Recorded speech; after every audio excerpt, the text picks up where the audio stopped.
Condutividade elétrica. A condutividade elétrica é a grandeza que quantifica a capacidade de um material de transportar cargas elétricas ao ser submetido a uma diferença de potencial. Essa grandeza é dependente de aspectos microscópicos e inerentes a cada material, tais como a mobilidade e a disponibilidade de elétrons livres na estrutura cristalina.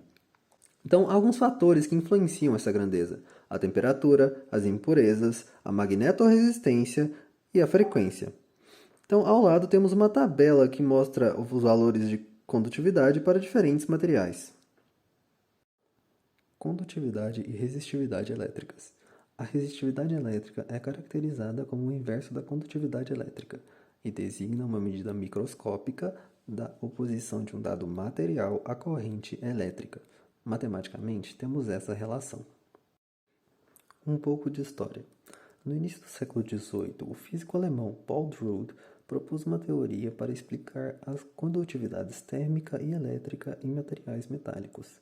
O modelo considerava que os sólidos metálicos eram compostos por íons positivos imóveis que formavam uma rede cristalina e por elétrons da banda de condução, os quais se deslocavam livremente pela estrutura do condutor. Um pouco de teoria. As partículas de carga negativa do modelo foram tratadas como um gás de elétrons, utilizando assim elementos da teoria cinética dos gases na formulação do modelo. Além disso, de acordo com a teorema da equipartição da energia, associou-se um movimento aleatório, referente principalmente à agitação térmica dos elétrons, com o conceito de velocidade quadrática média, descrita pela fórmula a seguir, onde T é a temperatura, m é a massa do elétron e Kb é a constante de Boltzmann. Condições. Foram estabelecidas as seguintes condições para descrever o fenômeno estudado. Supôs que tanto os íons positivos quanto os elétrons poderiam ser considerados esferas sólidas. Os elétrons se moviam de maneira uniforme e retilínea até colidirem com os íons positivos, os quais permaneceriam imóveis na rede cristalina. Foi admitido que as colisões eram instantâneas, podendo alterar significativamente as velocidades dos elétrons. Entre as colisões, as interações elétron-elétron ou elétron-íon deveriam ser desconsideradas. Logo, presumia-se que, na ausência de campos externos, os elétrons se deslocavam aproximadamente de maneira independente. As condições foram retratadas de forma probabilística, sendo definido o tempo de relaxação tal como o tempo médio entre duas colisões. Diante das condições anteriores, é possível analisar a situação em que o segmento de comprimento L de um condutor, submetido a certa diferença de potencial V, é percorrido por um fluxo de elétrons. Nesse contexto, a aplicação de V gera um campo elétrico no material de intensidade E igual a V sobre L, responsável por expor os elétrons a uma força elétrica de módulo F igual a carga do elétron vezes Z. Como a força elétrica tende a acelerar os elétrons no sentido contrário ao do campo, espera-se que a velocidade deles aumente indefinidamente com o tempo. Porém, devido à presença dos íons positivos fixos na estrutura, há energia cinética perdida por colisões na rede cristalina. Em função desse contínuo aumento e redução da quantidade de momento, os elétrons passam a adquirir uma velocidade constante VA, denominada velocidade de arraste. Pelo princípio da conservação do momento, é cabível igualar o módulo da força elétrica com a perda média de momento por unidade de tempo. Obtemos, assim, as seguintes relações. Podemos introduzir a concepção de livre caminho médio, o qual representa a média das distâncias percorridas pelos elétrons entre dois choques. Essa grandeza permite relacionar a velocidade quadrática média dos elétrons com o tempo de relaxação, de forma que podemos reescrever a relação encontrada anteriormente para VA. Já a densidade de corrente corresponde ao vetor cuja magnitude equivale à quantidade de carga elétrica por unidade de área. O seu módulo é retratado por essa relação.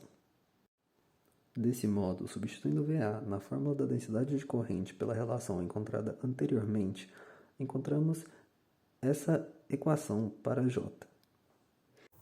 Assim, sabendo que a resistividade e a condutividade são dadas por essas fórmulas, nós percebemos que o modelo de Drude é capaz de nos fornecer uma expressão para a condutividade elétrica em função de parâmetros microscópicos inerentes a cada material.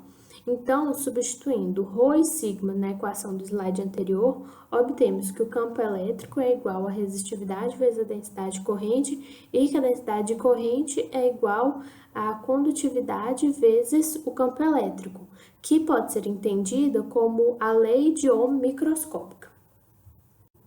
Dessa forma, como o campo elétrico é igual à diferença de potencial sobre um comprimento L e a densidade de corrente é igual à intensidade da corrente elétrica sobre a área, nós podemos substituir E e J na equação encontrada, que foi E igual a ρ vezes J, e assim a gente vai obter que a diferença de potencial é igual a ρ vezes L vezes I dividido por A. E sabendo que a resistência é igual a ρL sobre A, nós alcançamos a equação V é igual a RI, que representa a essência da lei de Ohm, ou seja, que a resistência não depende da polaridade nem da intensidade do campo elétrico. Dessa forma, é possível calcular a resistência entre as duas faces de um tronco de cone com resistividade ρ e raios A e B. Sabendo que o módulo do campo elétrico é dado pelo produto da resistividade pela densidade de corrente, que a área da seção transversal do objeto é circular e que a densidade de corrente é uniforme, podemos reescrever a fórmula do campo elétrico como se segue. No entanto, como o raio varia com o comprimento do tronco de cone, primeiramente é preciso achar uma relação entre essas duas grandezas. Então, analisando graficamente o problema em um sistema de coordenadas composto pelo raio no eixo vertical e pelo comprimento x do objeto no eixo horizontal, é perceptível que o raio varia linearmente com o comprimento do objeto. Assim, a fim de descrever essa relação como uma equação de reta, determinamos o coeficiente angular como sendo b menos a sobre L e, a partir disso, encontramos a função analisada. Desse modo, é cabível escrever a fórmula da área da seção transversal do material em função de x, como se segue.